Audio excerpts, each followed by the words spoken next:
July August হত্যাকাণ্ডের তদন্তে শিগগিরই তথ্য উপাত্ত অনুসন্ধান শুরু করবে জাতিসংঘের প্রতিনিধি দল। মঙ্গলবার পররাষ্ট্র উপদেষ্টা মোহাম্মদ তৌহিদ হোসেনের সঙ্গে সৌজন্য দেখা করেছেন তথ্যানুসন্ধান দলের সদস্যরা। এদিকে সাবেক প্রধানমন্ত্রী শেখ হাসিনার পাসপোর্টের মেয়াদ শেষ হলেও এ বিষয়ে ভারতের কাছে কিছুই জানতে চায়নি বাংলাদেশ। সাংবাদিকদের প্রশ্নের উত্তরে এমনটাই জানিয়েছেন পররাষ্ট্র উপদেষ্টা তৌহিদ হোসেন। বিস্তারিত থাকছে নাহিদ সিরাজুল নিম্নের প্রতিবেদনে।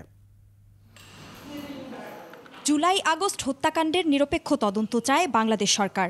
জাতিসংঘের তথ্য অনুসন্ধান দলের যে কোনো লজিস্টিক সহায়তা প্রয়োজন হলে তা দেয়া হবে বলে জানিয়েছেন পররাষ্ট্র উপদেষ্টা তৌহিদ হোসেন। তাদের তো কাজ শুরু করেনি, এখন তারা শুরু করবে, সপ্তাহখানেক এখানে কাজ করবে। তারপরে তারা একটু আসলে পাবলিসিটি অ্যাভয়েড করতে চায়, কারণ তারা জিনিসটা কাজ শেষ করার আগে পর্যন্ত এটা নিয়ে তারা কোনো কিছু করতে চায়, বলতে চায়। আমরা চাচ্ছি যে এটা সম্পূর্ণ নিরপেক্ষ একটি তদন্ত হোক।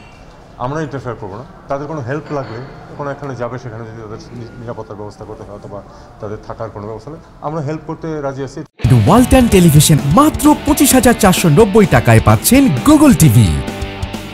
জাতিসংঘের সাধারণ পরিষদ অধিবেশনের সাইডলাইন বৈঠকে পাকিস্তানের প্রধানমন্ত্রী সহ বেশ কয়েকজন রাষ্ট্রপ্রধানের সঙ্গে সম্ভাব্য বৈঠক নিয়ে আলোচনা চলছে বলে জানান উপদেষ্টা। সাইডলাইনের মিটিং যেটা হয়, এটা কিন্তু এমনকি শেষ মুহূর্তেও অনেক কিছু ফিক্সড হয়, কতগুলো বলা থাকে, কিন্তু হয়তো ঠিক দুই পক্ষই জানে, কিন্তু এক্সাক্ট টাইমটা হয়তো বের করতে পারছে না। এমনও হবে যে একদিন আগে হয়তো, বা যেদিন চলছে আগামীকাল, এইভাবে হয়তো কিছু কিছু। শেখ হাসিনার পাসপোর্টের বৈধতা নিয়ে আনুষ্ঠানিক কোনো তথ্য চাওয়া হয়নি বলেও জানান তৌহিদ হোসেন। সবকিছুই শুধু আইন দিয়ে চলে না।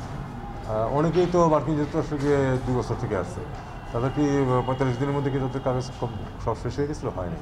এখন ভারত সরকার তাকে আশ্রয় দিয়েছে, উনি ওখানে থাকছেন। আমাদেরকে এটা এইভাবেই দেখতে হবে।